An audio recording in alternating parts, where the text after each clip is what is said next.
I have written several scripts like this on my brief time on YouTube, but only now do I think I have something worth saying. AI is the controversial topic of writing spaces, and it has rapidly evolved over the past few years, and in the world of writing and in general just creative places around the internet, it has morphed from a curiosity to a massive debate. Normally I wouldn't get myself involved in this sort of thing. Pretty much any video like this on the internet from some unqualified person discussing relevant current events should be taken with a grain of salt, but it is so directly relevant to the field that this channel covers and so great in its possible impact on it that simply ignoring it and waiting for it to go away is itself sort of contributing to a certain outcome.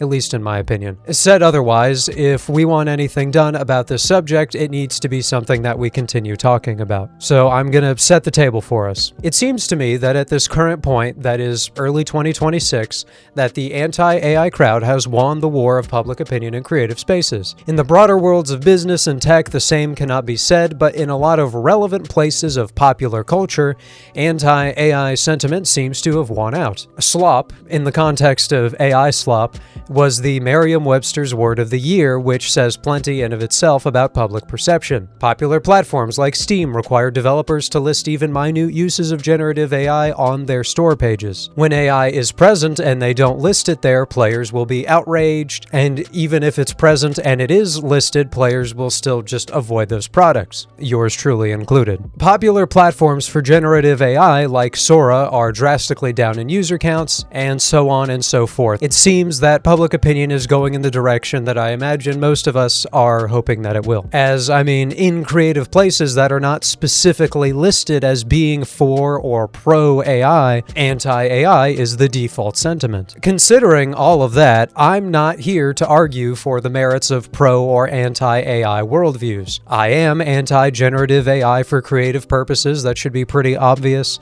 I've said so before, and it's even in the rules of my channel's Discord server. If you want to talk about how writing a 500-word prompt to have AI write you a 50,000-word story is actually just as hard or valuable as writing those 50,000 words yourself, I'm not the guy to have that conversation with you. I don't even like the idea of using AI as a proofreader because even aside from worries about it collecting your data or feeding everything that you've written into it, it's still probably going to make your work more generic and encourage you to actually think less about the decisions you're making even while editing. But I'm not your dad, and ultimately, you're gonna do what you want to do. Furthermore, I'm not interested in performative moral outrage. So why are we here? Because no matter how much we've won the moral battle against AI, even if we convinced everyone in creative spaces that it shouldn't be used, it would not change the fact that AI is still growing and most relevant to today's conversation, it is still improving. This particular video you're watching was spurred on by these two images I found almost consecutively a few days ago, but each offer us something to talk about. This one touches on the first argument that it is important to consider moving forward. If making any actual progress towards moving AI further out of public or creative spaces is something you think is important anyway. A lot of arguments against AI, I'd even argue the most prevalent ones, center around its quality. AI slop was the term we were just discussing, and primarily that is meant to be derogatory towards the quality of the products that AI creates. And its existence as a term is very fair. Even the things tech tycoons have been parading around have been of middling to low quality at best, and much very justified mockery has been rendered unto them for that. But the main crux of this is that this is not going to last forever, and that introduces the second image. Now, I do know your first instinct. It is going to be to point out how the left image is very obviously AI, and then you'll look at the one on the right for a good half minute and try to figure out how to tell that it's AI. And there are definitely tells. The hair is kind of off, the glasses on the bar there don't make a lot of sense, and so on. But if you saw that image on the right, while scrolling through Instagram Reels or something like that, 99.9% of us, including myself, wouldn't really think anything of it unless we really had a reason to continue looking at it. There are still forms of machine-induced detection.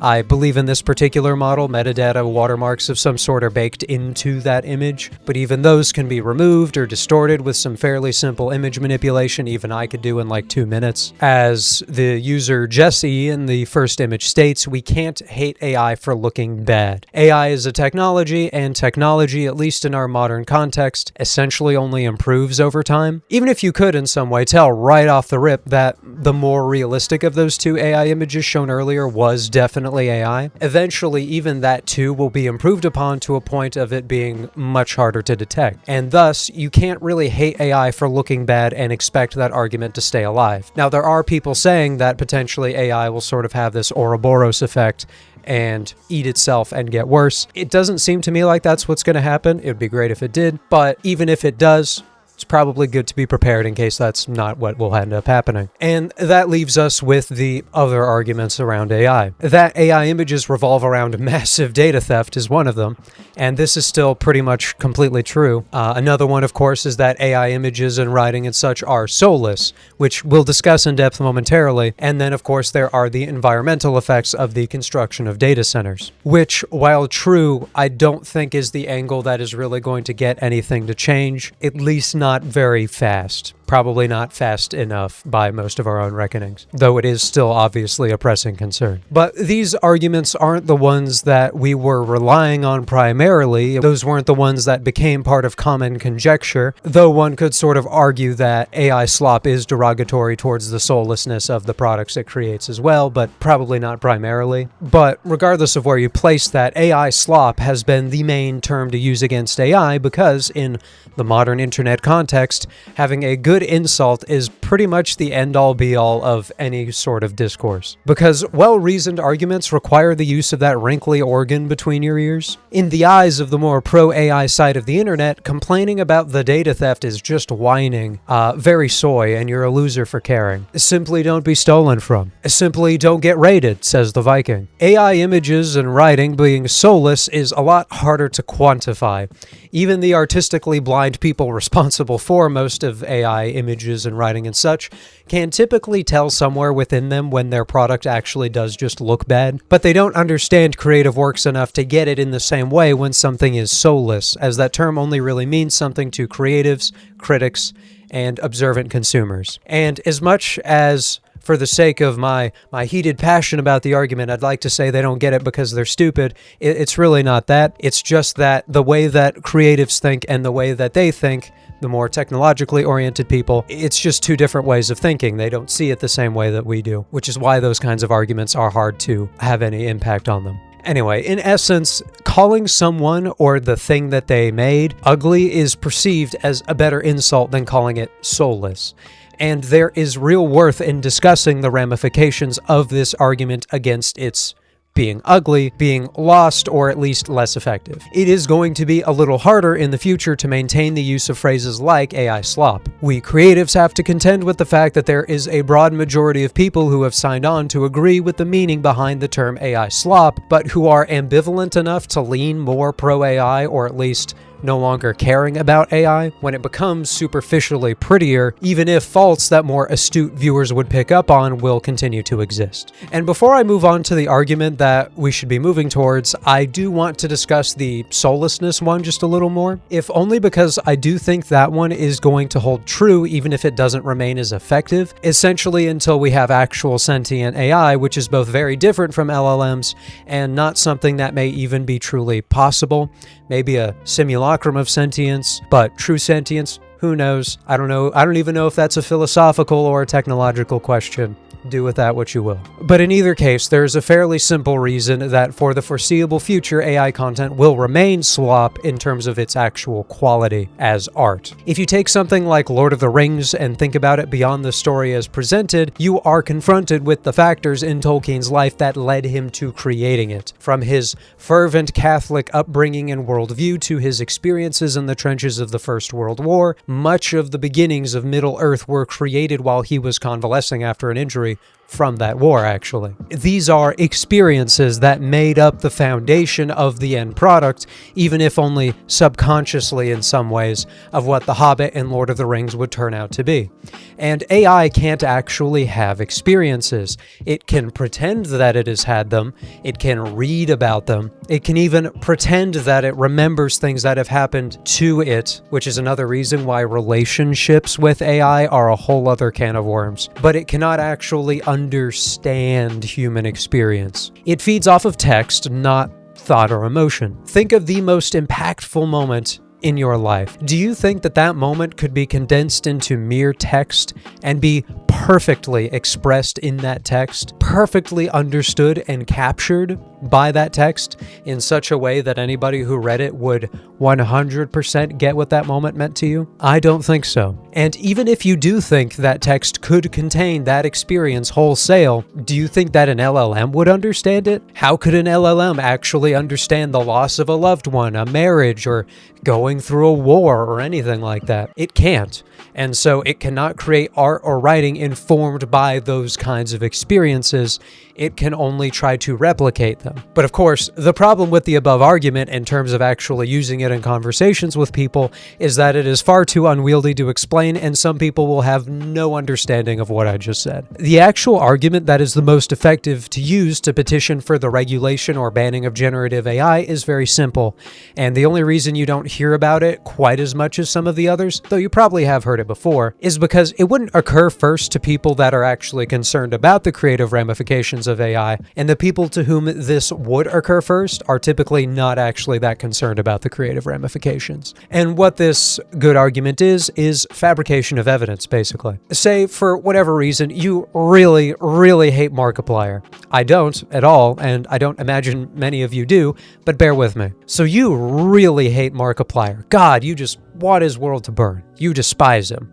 But you have a premium subscription to an AI service and some decent skills with photo and video manipulation. You take that AI model, perhaps it's a year or two in the future, and now it's even better than the one I showed you earlier, and you mock up, say, a Ring doorbell video of him breaking into your house.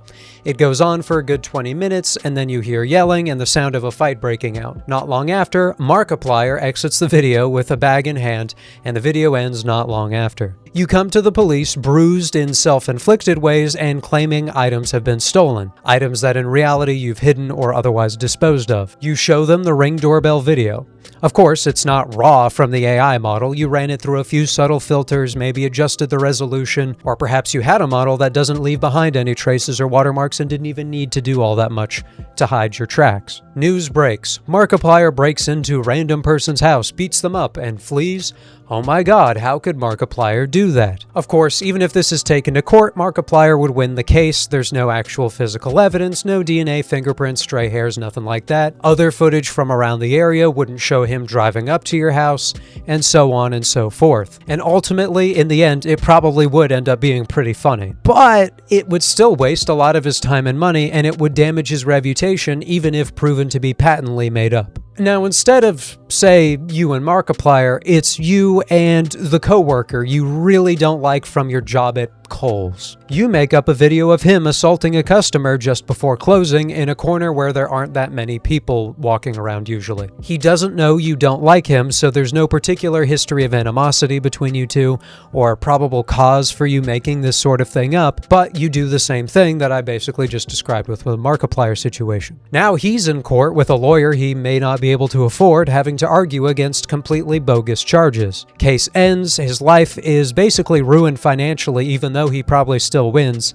and you'd probably not be very popular around the Kohl's anymore, but you lost a lot less than he did, and it's not like he can afford to sue you anymore. So you've successfully ruined a pretty much normal person's life. At best, you've cost him a lot of time and money. It might have been harder to feed the AI data of this guy because there wouldn't be thousands of hours of footage of him like there would be with Markiplier, but pretty much everyone's got an Instagram or something at this point that'd get the model started, and eventually that'll probably be sufficient to do this by itself. But let's flip that last one in reverse a little bit. Let's say your coworker actually did beat up that customer, and maybe the customer didn't come forward because they feared for their life, were wanted for some other petty offense and just didn't want police attention, or some other such thing. Same exact footage essentially, but this time it's real. That coworker of yours was otherwise pretty careful to clean up his tracks. There isn't really any physical evidence other than the footage. His lawyer then argues that the footage is AI generated, and considering the circumstances, that may prove to be a fairly convincing argument if other things are lacking. As things stand, it will get to the point that AI images or video become almost indistinguishable from reality, especially when they're presented as sort of grainy CCTV footage and that sort of thing. And through prevalence, those AI models will become cheap and easy enough to use that anyone with a mind to do do so can generate whatever they want and can even modify the results so as to hide its nature as being AI generated. This is going to do a number on our justice system, I think it's safe to say. False accusations of any number of types and sorts and crimes, and in the inverse, successful defenses of actually guilty people through claims of AI-generated evidence, all of those things are going to become prevalent. In some cases, they're already happening. And it's not like claims of fabricated photos, audio, and video aren't already a trouble in the justice system, but when making those fabrications becomes so much easier and the fabrications themselves become so much more convincing, I fail to see how that will be anything but disastrous. Imagine if it gets to a point that essentially all photo and video evidence becomes almost inadmissible. And naturally, this stretches far beyond the legal. There were probably holes in my examples, I'm sure, but beyond those specific examples, there is just so much more. The legal might be where this sort of thing will get the most publicity, but there are countless ways this technology is going to be abused as it becomes more indistinguishable from reality and more accessible. Want to break up a couple? Send one of them a picture of you seeing their partner holding hands with someone else from across the street. Feeling wantonly cruel? Send someone a realistic picture of their loved one dying on the street after getting hit by a car. Edit people in and out of photos at will. I've seen LinkedIn posts from some guy claiming to have met the CEO of a company at a meeting somewhere, hoping that would be an in with that CEO's company. The image wasn't very good, so it didn't work, but what if it was better? What if there was a video? Also, it should go without saying, in fact, it should be blatantly obvious, that I'm not, nor have I been discussing AI and its potential for things like the medical community. So obviously seems to be some pretty good stuff happening there. Pretty sure basically everybody thinks that's a good thing. But that use and the use of it for creative endeavors are not intrinsically linked, and restricting one use isn't inherently restricting the other. The making of nuclear weapons and nuclear power plants sure use a lot of comparable principles, but that doesn't mean that we regulate those the same type of way or that we think about them the same way, do we? Though alongside all of this, there is the sort of comparable conversation regarding the faking of people, in how some are using this technology to generate things like intimate photos of people they know in real life. So even if you don't want to generate someone doing something illegal, now one can generate them doing something they would never do, or at least would never want made public. And it's very important to remember here that this is now like a baked-in feature of all of these models. As AI gets better at doing more with less raw material, it is going to be able to make this sort of thing out of almost anyone for any reason. Even people who are very limited in their social media postings could be at significant risk for having fake media like this spread around to them. And as with the Markiplier example earlier, it doesn't matter how true it ends up being. Even when things are proven false or suspects are proven innocent of crimes, the mere accusation, the possibility, the thought put into people's heads, and the circulation of the media, even if it's fake, is a damage to one's reputation, and especially if we're talking about faking people doing things they wouldn't want public, it's also damaging to their mental well-being. And as said, make no mistake, this is an inherent feature to most of these models. It is not a switch you can turn off.